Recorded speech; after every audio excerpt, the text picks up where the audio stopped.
name is Clarke. Welcome to Damoworks Med Spa, and today we're talking to Russ and Laura.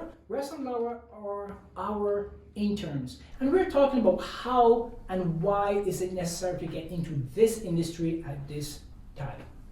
So, Russ, tell us a little bit about yourself and why do you feel you're a great fit for this industry, but just about anything about this industry that kind of works for you or you want to contribute to the... So my name is Ross. I'm a nurse practitioner in New York City.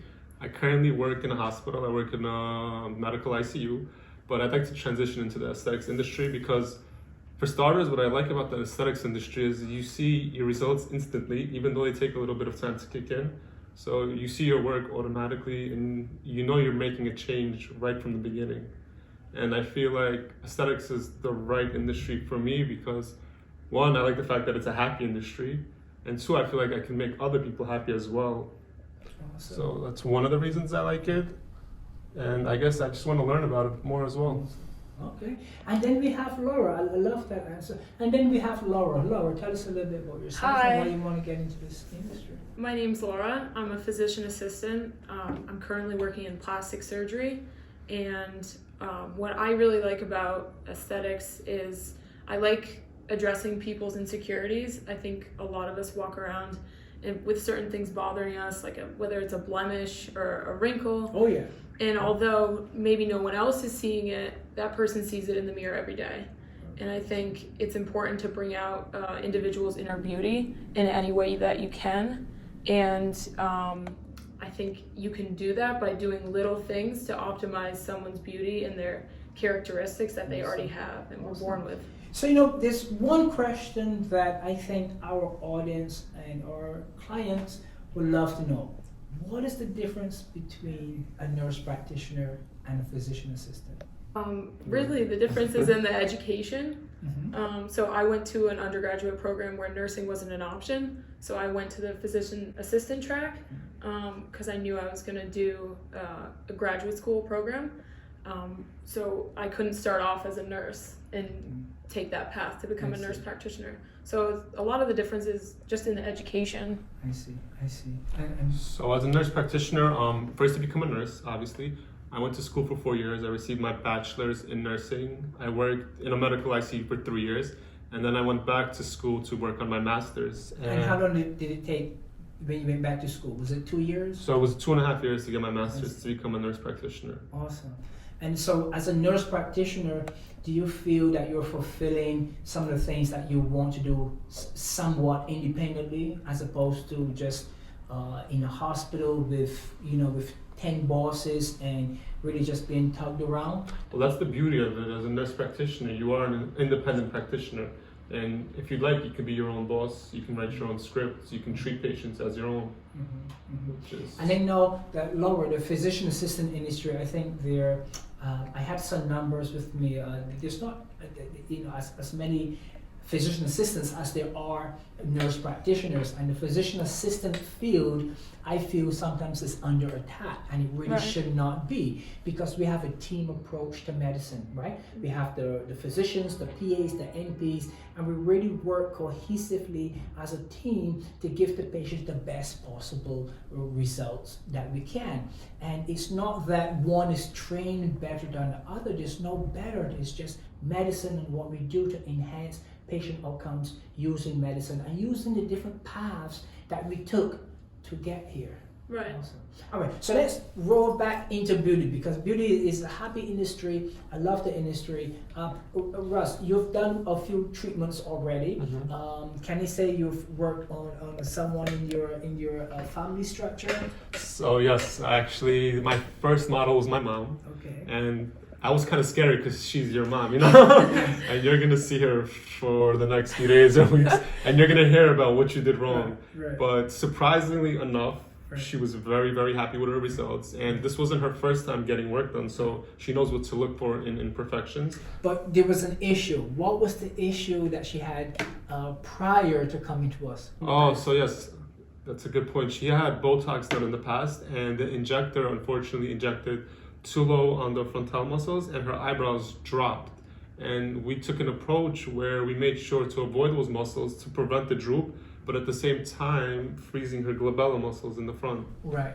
So she was much happier with, She was with, much with the happier with the outcome. results. And before, so we have Dermatouch technique. Dermatouch technique is designed to give every patient an amazing result with very little or near zero complications, near zero side effects, adverse effects, and so forth. We want all of our patients to look great, but we want to do it in a manner where we're not guessing where to place that Botox or Dysport. We want to do it in a way that we know exactly what this patient needs to get out of this office looking great. Laura, you haven't injected patients yet, but you have practiced on the technique already. And what are you seeing just by using those gel syringes and the products on the mask? Well, what I'm seeing is that there's various techniques for different areas of the face, especially with the fillers that you can use, whether it's a cone or a canopy or a bolus. And I think what I've seen out there, especially in the plastic surgery outpatient clinic that I work in, is that these techniques aren't necessarily being used. Patients are getting filler where they're asking for it, but it's not being optimized in the way that it could be to really. So it's not using the patient's topography or the patient's image to really understand, how to get the best possible result in the patient. Now, remember, most of these procedures are not taught. None of these procedures are taught in medical school. Am I correct? No. This is not a medical school scenario. So it's learned outside of medical school once you start to work. Therefore, that tells us that there's a gap need for proper training in this industry. Why is this one industry that has so many ill results or not so great results, but there's no other specialty that would tolerate so much bad results? So the aesthetic industry has to change, and that change has to do with the education of injectors, not necessarily to fulfill the ego, but to make sure that the patient's hard-earned money is going towards something that works for them, because people have to work for this money. And you look great, Restless. Restless, great today. Can I just say that? Amazing, amazing, very good. Tell me, Laura, what are you hoping to, say 5 years from today, where are you hoping to be, minus the business side, where are you hoping to be in injecting? Well, I'm excited to just be confident and know exactly what I'm doing. When patients tell me they're concerned about the nasolabial folds or they're concerned about the tear trough, I'm excited to be able to become an artist for them and do what they're asking for instead of just guessing and trying to fill in the space. Yeah. It is not a light task. It's not an easy task. It's something that requires the respect to understand that you've got to be the best. Not necessarily meaning you have to be better than everyone else. You have to be the best at what you're doing for that patient. So there's no best, there's no number one injector, there's no number one anything. There's just, someone who has a passion for the industry, garners great results because they love what they do. And there are thousands of those individuals out there. I would love to take the competition away from the aesthetic industry, because then we're not putting patients into individuals that are just having a much larger marketing budget to get more traffic through the door, as opposed to that traffic coming via the results and so forth. Have you seen any complications or issues at all? Yeah, I think that's also what I'm excited for, is to have patients leave knowing that I optimize their treatment and that they're happy with the results, because right now I'm seeing a lot of unhappy patients that came in for treatment and they're concerned about their eyebrows drooping or their eyebrows peaking, and it's like their third treatment and all they've been is unhappy with each treatment. So I'm excited to produce happy results with happy patients. Right. Absolutely. And use their money to do exactly what they want, optimize their results. Okay guys, we're gonna wrap this up. It is a treatment day today, so we're really busy. We have a ton of patients. Russell has a new baby boy that he has to get back to, and I have to grab Laura with me and work her fingers to the bone. It's lovely having you watch us. Don't forget to subscribe if there's a subscribe button. Get to our website. We provide a lot of training. We provide a lot of treatments for patients. We do everything under this roof.